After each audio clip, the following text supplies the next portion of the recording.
वट सावित्री व्रत की संपूर्ण कथा। नमस्कार दोस्तों, आज हम सुनेंगे वट सावित्री व्रत की वह पौराणिक और चमत्कारी कथा जिसने मृत्यु के देवता यमराज को भी झुकने पर मजबूर कर दिया। यह कथा त्याग, प्रेम और अटूट विश्वास की प्रतीक है। कथा का आरंभ।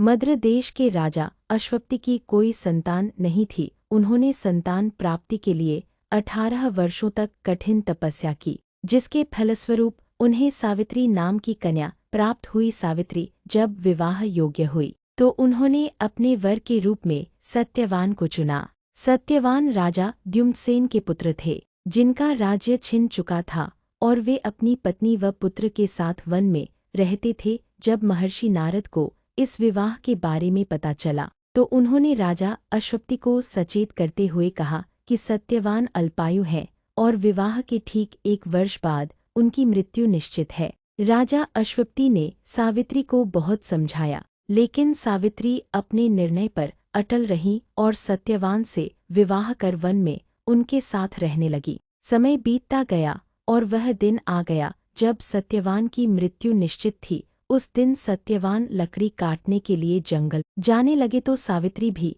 उनके साथ चल दी। जंगल में लकड़ी काटते समय अचानक सत्यवान के सिर में तेज दर्द हुआ और वे एक वट बरगद के वृक्ष के नीचे सावित्री की गोद में सिर रखकर लेट गए। कुछ ही क्षणों में वहां साक्षात मृत्यु के देवता यमराज प्रकट हुए और सत्यवान के प्राण लेकर दक्षिण दिशा की ओर चलने लगे। सावित्री का अटूट संकल्प। सावित्री भी यमराज के पीछे पीछे चलने लगी। यमराज ने उन्हें बहुत रोका और कहा कि पुत्री, तुम्हारा साथ यहीं तक था, अब तुम वापस लौट जाओ। लेकिन सावित्री ने बड़ी विनम्रता से कहा, महाराज, जहाँ मेरे पति जाते हैं वहाँ जाना मेरा धर्म है। सावित्री की बुद्धिमत्ता और पतिभक्ति को देखकर यमराज प्रसन्न हुए और बोले, पुत्री, सत्यवान के प्राणों के बदले तुम मुझसे कोई भी 3 वरदान मांग लो। 3 वरदान।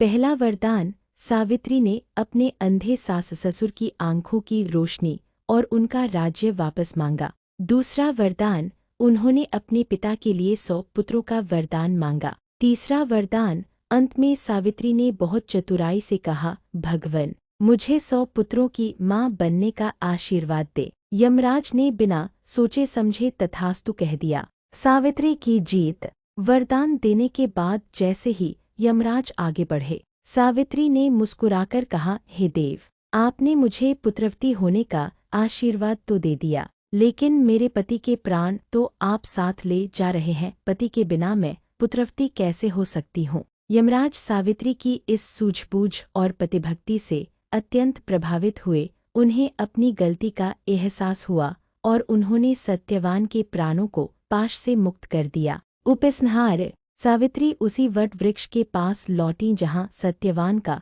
मृत शरीर पड़ा था। सावित्री के स्पर्श से सत्यवान पुनर्जीवित हो उठे। इस प्रकार सावित्री ने अपने सतीत्व के बल पर यमराज से अपने पति के प्राण वापस जीत लिए। तब से ही ज्येष्ठ अमावस्या के दिन वट सावित्री का व्रत रखा जाता है और बरगद के पेड़ की पूजा की जाती है।